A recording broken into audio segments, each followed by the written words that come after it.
Have you heard of the Great Pacific Garbage Patch? It's a result of marine pollution, mainly made of plastic and trash that has been collected in the calm zones of the ocean currents. This patch, according to some scientists, can be about as big as the size of Texas. Speaking of plastic, about 1 trillion plastic bags, or 100 million tons of plastic, are produced annually.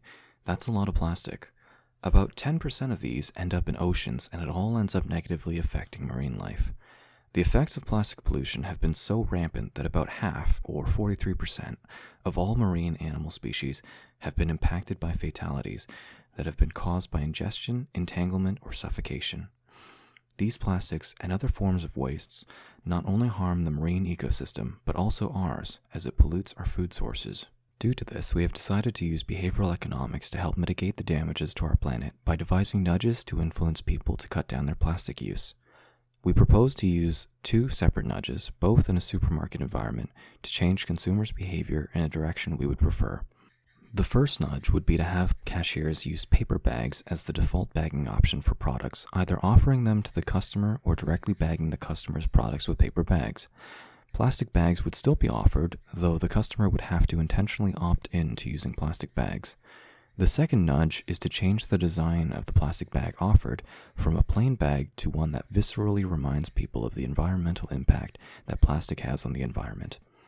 For example, the bag could depict an animal that is struggling with plastic waste in its habitat, with a written explanation. Both nudges are practical to implement, requiring only some potential publicity sacrifice on behalf of the supermarket, as well as not being limited by scale. To conduct the experiment to test the effectiveness of the nudges, we propose a 2x2 crossed between participant design. The experiment will be held in a grocery store with medium to high foot traffic that is situated in an urban area, i.e. the city. The store will have 4 lanes, and each lane will be subject to its own condition.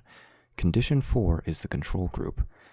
The outcome variable is the number of plastic bags used by customers. The 2 factors are paper bags provided by default or not, and plastic bags with animal herding design or without this design. The 4 conditions are as follows. 1. Paper bags by default and plastic bags with graphic design if customers ask for.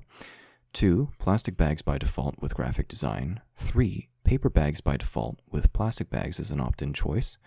Or 4. Plastic bags by default, which is the current state. We expect both nudges to have impacts on reducing the usage of plastic bags. That is, customers subject to conditions 1, 2, and 3 will end up using less bags than customers subject to condition 4. Our group hypothesizes that condition 1 should give the best result. The experiment will also reveal which nudge resulted in a greater impact.